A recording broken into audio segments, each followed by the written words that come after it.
వ్యక్తిత్వం ఉన్న వ్యక్తిని ప్రధానిగా చేయడానికి మేము పనిచేస్తూనే ఉంటాం, ఎలాంటి ఆశలు లేకుండా.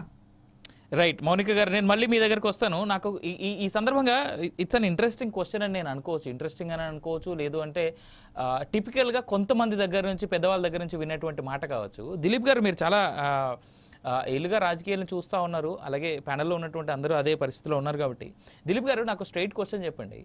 అంటే మీరు ఉన్నటువంటి పార్టీ అనేటువంటిది, ఆ పార్టీలో ఉన్నటువంటి సిద్ధాంతం గురించి కాదు, ఇది పక్క పార్టీ గురించి నేను మాట్లాడుతున్నా. కాకపోతే రాజకీయ సుదీర్ఘ అనుభవం ఉంది కాబట్టి మీకు, ఒకవేళ ఈ ఎలక్షన్స్ తర్వాత అంటే రానున్నటువంటిది ఒకవేళ జమిలీ లాంటిది కనుక వచ్చిన తర్వాత, బిల్ పాస్ అయ్యి జమిలీ కనుక వస్తే, there was always a statement Congress నుంచే స్పెషల్గా వినిపించినటువంటి మాట, జమిలీ వచ్చిన తర్వాత రాజ్యాంగంలో మార్పులు తీసుకొచ్చేసి మోదీ ప్రైమ్ మినిస్టర్గా కాకుండా ఇంకెవరినో ప్రైమ్ మినిస్టర్గా మోదీ పెట్టేసి మోదీ ప్రెసిడెంట్ ఆఫ్ ఇండియా అయిపోతాడు, ఆయన రూల్ కిందే నడుస్తుంది అనేటువంటి మాట కాంగ్రెస్ పెద్దలు చాలా పెద్ద ఎత్తున బయటికి తీసుకొచ్చారు. ఈ మాటను చాలా పెద్ద ఎత్తున పబ్లిక్లో కూడా తీసుకెళ్ళగలిగారు ఇన్ఫ్యాక్ట్.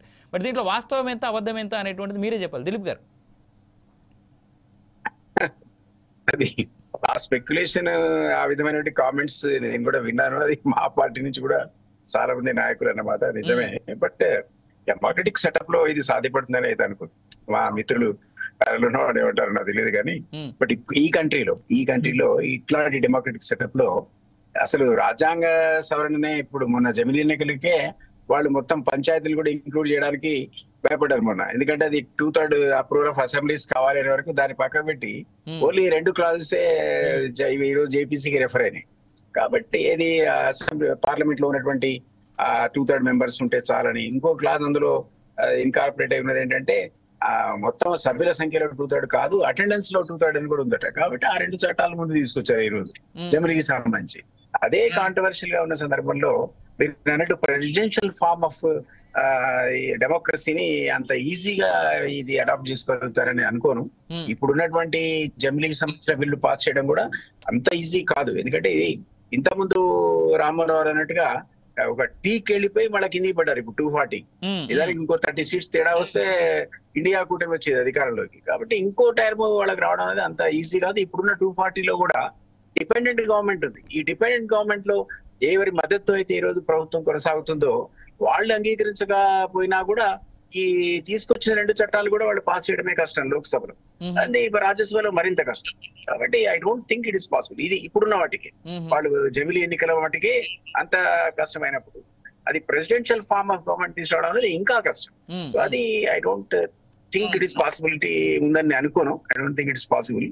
బట్ ఏదైనా ఆ టైప్ ఆఫ్ ఫార్మ్ అనేది మనకి సూట్ కాదని రాజ్యాంగ రచించినటువంటి పెద్దలు అందరు కూడా ఆలోచించి పెట్టుకున్నదే కదా. ఇది మనది ఏ విధమైన కాన్స్టిట్యూషన్ అంటే అటు బ్రిటిష్ నుంచి ఇటు అమెరికా నుంచి రకరకాల దేశాల స్టడీ చేసి మనకి ఇచ్చినటువంటి రాజ్యాంగం. అంతా ఎన్నో రకాల సందర్భాలు అవసరమైన సవరణ జరిగాయి కానీ మొత్తం దాని బేసిక్ కాన్సెప్ట్ ని, అసలు రాజ్యాంగాన్ని మార్చే ప్రయత్నం అనేది బీజేపీ చేస్తుందని అనుకోను. మేమైతే వాళ్ళు ఈసారి అబ్సల్యూట్ మెజారిటీ వస్తే రాజ్యాంగాన్ని మారుస్తారని చాలా సందర్భాల్లో మేము అందరం అన్నమాట వాస్తవమే. ఆ ధైర్యం వాళ్ళు చేస్తారని నేను అనుకోను. ఎందుకంటే అది సూట్ కూడా కాదు మన కంట్రీకి. నేను పెద్ద సబ్జెక్ట్ ఈ ఎలక్టరల్ రిఫార్మ్స్ మాత్రం ఖచ్చితంగా రావాల్సిందే. Electoral reforms, right to recall అని కానీ, లేకపోతే ఈ దీనికంటే ఈ సంస్కరణల కంటే ఇప్పుడు మాకని అయిపోయింది కదా. మనం రాజ్యాంగం సవరణలు కనుక చేయకుండా ఈ రాజ్యాంగం దేవుడు అసలు ముందు ఎలక్ట్రల్ రిఫార్మ్స్ తీసుకురాకుండా, ఇప్పుడు ఫర్ ఎగ్జాంపుల్ మీరు 40 లక్షలకు ఎమ్మెల్యే, 70 లక్షలు ఖర్చు పెట్టాల్సిన ఎంపీ, ఎక్కడన్నా మీరు చెప్పండి నాకు ఎక్కడన్నా ఏదైనా పాసిబిలిటీ ఆ రకంగా ఉందా? ఎక్కడన్నా ఎవరన్నా 40 లక్షలు 70 లక్షలు ఖర్చు పెట్టి గెలిచిన ఎంపీ గానీ, 40 లక్షలే ఖర్చు పెట్టి గెలిచినటువంటి ఎమ్మెల్యే గానీ ప్రపంచంలోనే మోస్ట్ కాస్ట్లీయెస్ట్ ఎలక్షన్స్ ఇండియాలోనే జరుగుతా ఉన్నాయి అనేటువంటి నానుడి చాలా పెద్ద ఎత్తున ప్రచారం జరుగుతూనే ఉంది. అవును కదా. కాబట్టి అట్లాంటి సందర్భంలో ఈ రోజు కావాల్సిన జమిలీ ఎన్నికలు కావు, ఈ ఎలక్ట్రల్ రిఫార్మ్స్ రావాలి. ఎట్లా రావాలి అంటే సామాన్యుడు కూడా పోటీ చేసే పరిస్థితి గతంలో ఉండింది. ఆ విధమైన పరిస్థితి ఉంటే నిజంగా ఎవరైతే అర్హులో అవకాశం ఇస్తే వాళ్ళే రాజ్యాంగాన్ని రక్షిస్తారు. అమెండ్మెంట్ అవసరం లేదు. కమిట్మెంట్, చిత్తశుద్ధి, ఇంతమంది మేడం అన్నారు కదా, చిత్తశుద్ధి ఉంది మాకు కమిట్మెంట్. ఏ పార్టీని అడిగినా అందరి బేసిక్ కాన్సెప్ట్ అదే. చిత్తశుద్ధి. పార్టీలు పుట్టేవే దేశం కోసం అంటారు, నీ కోసం నా కోసమే బతుకుతున్నాం అంటారు రాజకీయవేత్తలంతా. అది ఎంతవరకు నిజమో అది నేతి బీరకాయలు నెయ్యి అంత నిజం అది. కాబట్టి ఆ సంస్కరణలు కావాలి. Political leader you are saying that. అవునవును, నేను అంటున్నా ఉన్నమాట, అది ఉన్నమాట. ఏ పార్టీ ఇప్పుడు మీరు పోయి సామాన్యుడు అడగండి, రాజకీయ నాయకులు బీజేపీ పార్టీ ఎంత, కాంగ్రెస్ ఎంత, అందరు దొంగలు అంటాడు. మన ఒకప్పటి భారతీయ జనతా పార్టీ ఆ రోజు ఉన్నటువంటి వాజ్పేయి గారిని అద్వానీ కాంబినేషన్ లో ఈ రోజు మోడీ అండ్ అమిత్ షా గారి కాంబినేషన్ నడుస్తుందా? అది వాళ్ళకు కూడా తెలుసు. బీజేపీ వాళ్ళ ఫౌండేషన్స్ మారిపోయినాయి. ఈ రోజు వాళ్ళ సిద్ధాంతమే మారిపోయినటువంటి పరిస్థితిలో ఆ పార్టీ ఈ రోజు ఉంది. అధికారం అనేది ముఖ్యంగా వాళ్ళ లక్ష్యం అనేది దిశలో ఉంది. కాబట్టి నేను అంటే ఎలక్టోరల్ రిఫార్మ్స్ పెట్టి ఆటోమేటిక్ డిస్క్వాలిఫికేషన్, ఒక వ్యక్తి ఒక పార్టీ నుంచి గెలిస్తే ఒకవేళ పార్టీ మారితే అదే రోజు ఆయన కోల్పోవాలి ఆ పదవిని. అట్లాంటి సంస్కరణలు తీసుకొచ్చి ₹1.40 లక్షల నుంచి ఖర్చు పెడితే ఆటోమేటిక్ డిస్క్వాలిఫికేషన్ పెట్టాలి. పెడితే అప్పుడు నిజంగా మనను పరిపాలించేటువంటి సమర్థులైన వాళ్ళు, నీతి పరులు, నిజాయితీ పరులు అధికారంలోకి వస్తారు. వాళ్ళు మనందరినీ కాపాడతారు. కానీ ఏ పార్టీ అయినా కానీ, నేను మా పార్టీ లేదు బీజేపీ పార్టీ ఒక ప్రత్యేక పార్టీ గురించి అనట్లే. ఎలక్టోరల్ రిఫార్మ్స్ అన్నది ఈ దేశంలో అన్ని పార్టీలకు కూడా అవసరం, ఈ దేశానికి అవసరం. అది కావాలి. కానీ జమిని ఎన్నికలు పెడదామా, లేదా మోడీని పర్మనెంట్ గా ప్రెసిడెంట్ చేద్దామా, పుతిన్ లాగా ఆయన దేశం ఆయన బతికున్నంత ప్రెసిడెంట్ ఉంటాడా అన్నది మన దేశానికి ఎట్లా సూట్ అవుతుందండి మీరు చెప్పండి. కాబట్టి ఈ విధంగా ఆలోచించినప్పుడు మీరు అన్నది సాధ్యపడే పని కాదు. ఈ దేశంలో, ఈ దేశానికి అవసరం ఉన్నది ఓన్లీ సీరియస్ ఎలక్టోరల్ రిఫార్మ్స్ మాత్రమే. Right, well come back to again Dilip గారు. రైట్, కోటేశ్వర గారు సార్, ఇప్పుడు ఇందాక నేను అడిగినటువంటి క్వశ్చనే మళ్ళీ దిలీప్ గారు అయితే చాలా ఎలాబొరేటెడ్గా చెప్పారు. బట్ రాజ్యాంగంలో మార్పులు ఏదైతే ఇందాక నేను అన్నట్టు ప్రెసిడెన్షియల్ రూల్ పెట్టేసి మోడీ గారు కంప్లీట్గా ఆయనే ఉండాలి అనేటువంటి విధంగా అనేటువంటిది, అంటే ఈ are we going to see Modi till the age of like ఇప్పుడు ఇవాళ ఉన్నటువంటి యుఎస్ ప్రెసిడెన్షియల్లో ఉన్నటువంటి వ్యక్తి ఏజ్ వచ్చేంత వరకు మోడీని మనం చూసేందుకు ఆస్కారం ఉందా? Is that what BJP trying to do on India? ఇప్పుడు మోడీ గారు ఎంతకాలం ఉంటారు అనేటువంటిది ఒక ప్రశ్న అయితే, ఉన్నటువంటి 10 ఏళ్లలో ఏం చేశారు అనేటువంటిది నా ప్రశ్న. రైట్, ఇప్పుడు గడిచినటువంటి 10 ఏళ్లలో దేశానికి ఏం చేశారు, ఆయన పాలనలో ఏం జరిగింది అనేటువంటిది ప్రశ్నే కదా. అవును. అందుకని దాన్ని ఆలోచించుకోకుండా భవిష్యత్తులో ఏం చేస్తారు అని అంటే, అది సామెత ఉంది, చెరువులో గేదెను పెట్టి ఊళ్ళో బేరం చేసినట్టుగా అనేటువంటిది ఉంటది. అందువల్ల ఇప్పుడు ఏం చేశారు, ఈ 10 ఏళ్లలో ఏం చేశారు అనేటువంటిది ప్రాతిపదికగా తీసుకోవాలి. దాని ప్రాతిపదికనే కదా రాబోయే ఎన్నికల్లో గెలుస్తారా ఓడతారా అనేటువంటిది. ఆ వైఫల్యంతోనే కదా, 10 ఏళ్ల వైఫల్యంతోనే కదా సంపూర్ణమైనటువంటి మెజారిటీ ఉన్నటువంటి పార్టీ ఇతర పార్టీల మీద ఆధారపడాల్సినటువంటి పరిస్థితికి వచ్చింది కదా. అందువల్ల ఇప్పుడు ఏంటి అనేటువంటిది ఒకటి. రెండోది, ఇప్పుడు ఈ రాజ్యాంగము లేకపోతే ఈ మార్పులు, రాజ్యాంగ సవరణలు, వీటి గురించి ఏ కాంగ్రెస్ వాళ్ళు లేదా వామపక్షాలు కాదు చెప్పింది. అయోధ్యలో మొన్న ఓడిపోయాడు కదా బీజేపీ ఎంపీ క్యాండిడేట్. ఆ ఎంపీ క్యాండిడేట్ ఆయన స్వయంగా చెప్పాడు, మేము 400 సీట్లు తెచ్చుకోబోతున్నాం, రాజ్యాంగ సవరణ చేస్తామని. అదే విధంగా అనంత్ కుమార్ హెగ్డే కర్ణాటకలో ఎంపీగా పనిచేసిన ఆయన చెప్పాడు. వాళ్ళిద్దరూ స్పష్టంగా చెప్పారు ఎందుకు 400 సీట్లు అంటే రాజ్యాంగ సవరణ కోసం అని. అందుకని దాన్ని ప్రతిపక్షాలు సహజంగానే వినియోగించుకుంటాయి, అందులో ఎలాంటి సందేహం లేదు. రెండోది, రాజ్యాంగ వ్యవస్థలన్నింటినీ కూడా నిర్వీర్యం చేస్తున్నారు, దెబ్బతీస్తున్నారని కదా. ఉదాహరణకి ఇప్పుడు మొన్న సుప్రీంకోర్టు 1991 ప్రార్థనా స్థలాల చట్టం మీద దాని యొక్క వ్యాలిడిటీని సవాల్ చేస్తూ ఎవరు వేశారు, బీజేపీ మాజీ ఎంపీ సుబ్రహ్మణ్య స్వామి, అదేవిధంగా ఆ పార్టీకి చెందినటువంటి లాయర్ అశ్విని ఉపాధ్యాయ ఎవరో ఒక ఆయన ఉన్నాడు, ఇంకా కొంతమంది వాళ్ళంతా ఆ గుంపుల వాళ్లే వేసింది, మొత్తం హిందుత్వ గుంపుల వాళ్లే వేసింది. దాని మీద అంటే సుప్రీంకోర్టు పట్ల నరేంద్ర మోడీ సర్కార్కి ఏ విధమైనటువంటి నిర్లక్ష్య భావం ఉందో ఆ కేసులో జరుగుతున్నటువంటి పరిణామం మనకు తెలియజేస్తా ఉంది. ఎప్పుడు వేశారు, దాని వ్యాలిడిటీని సవాల్ చేస్తూ 2020 సంవత్సరంలో సుప్రీంకోర్టులో కేసు దాఖలు చేస్తే 2021 నుంచి కేంద్ర ప్రభుత్వానికి సుప్రీంకోర్టు నోటీసులు ఇచ్చింది. ఏమని, ఈ వ్యాలిడిటీ కేసు మా ముందున్నది, దీని మీద కేంద్ర ప్రభుత్వ వైఖరి ఏమిటి చెప్పండి అని చెప్పేసి సుప్రీంకోర్టు అనేక వాయిదాలు ఇచ్చింది. ఇది 2024 చివరిలో ఉన్నాం మనం. 3.5 సంవత్సరాల పాటు ఈ 1991 ప్రార్థనా స్థలాల వ్యాలిడిటీ చట్టాన్ని గురించి కేంద్ర ప్రభుత్వము తన వైఖరిని చెప్పడానికి మొరాయిస్తా ఉంది. ప్లేస్ ఆఫ్ వర్షిప్ యాక్ట్ ఏం సుప్రీంకోర్టు ఉన్నత న్యాయస్థానం పట్ల ఈ ప్రభుత్వానికి ఉన్నటువంటి నిబద్ధత ఏమిటి, లేకపోతే గౌరవం ఏమిటి, ఇటువంటి వాళ్ళు ఏ ఫలానా విధంగా చేయబోతున్నారు అని అనటానికి ఎందుకు ఆస్కారం ఇస్తుందంటే ఇట్లాంటివన్నీ ఉన్నాయి. ఎందుకని నరేంద్ర మోడీ గారు తన వైఖరిని, తన అభిప్రాయం, తన కేంద్ర ప్రభుత్వ అభిప్రాయాన్ని ఎందుకు చెప్పలేదు అంటే మొన్న జరిగినటువంటి ఎన్నికలకు ముందే కనుక అవునని గాని కాదని గాని ఎలా చెప్పినా గాని అది దేశంలో ఒక సంచలనం, రాజకీయ సంచలనానికి దారితీసే అవకాశం ఉంటుంది కనుక ఓట్ల కోసం, ఓట్ల రాజకీయం అలాంటి వివాదాలను అటు కొంతమంది చేత రెచ్చగొట్టిస్తూ ఆ విధమైనటువంటిది కొనసాగాలి. మనం ఏం మాట్లాడకూడదు, మౌనంగా ఉండాలి. సుప్రీంకోర్టు కానీ ఇంకోళ్ళ కోర్టు కానీ మనకేమి అదేమి పెద్ద లెక్కలోది కాదు. ఇప్పుడు సుప్రీంకోర్టు ఏం చేస్తుంది? ప్రధానమంత్రి గారిని అరెస్ట్ చేయమని చెప్పదు కదా, లేదా కేంద్ర ప్రభుత్వాన్ని రద్దు చేయమని చెప్పదు కదా. వాళ్ళు ఇచ్చిన నోటీసులు ఇప్పటికి 3 బెంచ్లు మారిపోయినాయి. అయినా కానీ బెంచ్లు వాళ్ళు నోటీసులు మీద ఇస్తూనే ఉన్నారు. మొన్న సుప్రీంకోర్టు 4 రోజులు గడువు ఇచ్చింది. ఆ తర్వాత కూడా ఇస్తారా లేదా అనేటువంటిది ఇప్పుడు నరేంద్ర మోడీ గారికి పెద్ద ప్రశ్నగా రాబోతా ఉంది.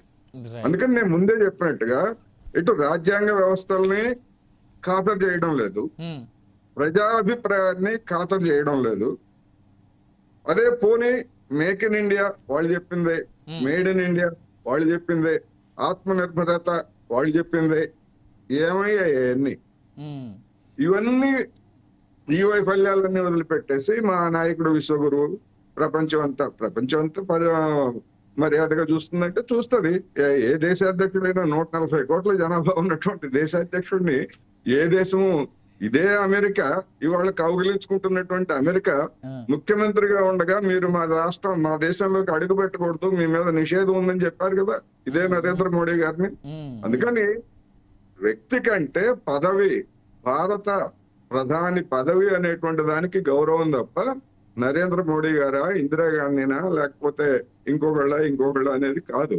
కానీ ఆయనకి ఏదో మొత్తం అంతా విశ్వగురు, మొత్తం ప్రపంచ చక్రం చెప్తున్నట్టు ఏ అంశంలో పిలిచారండి?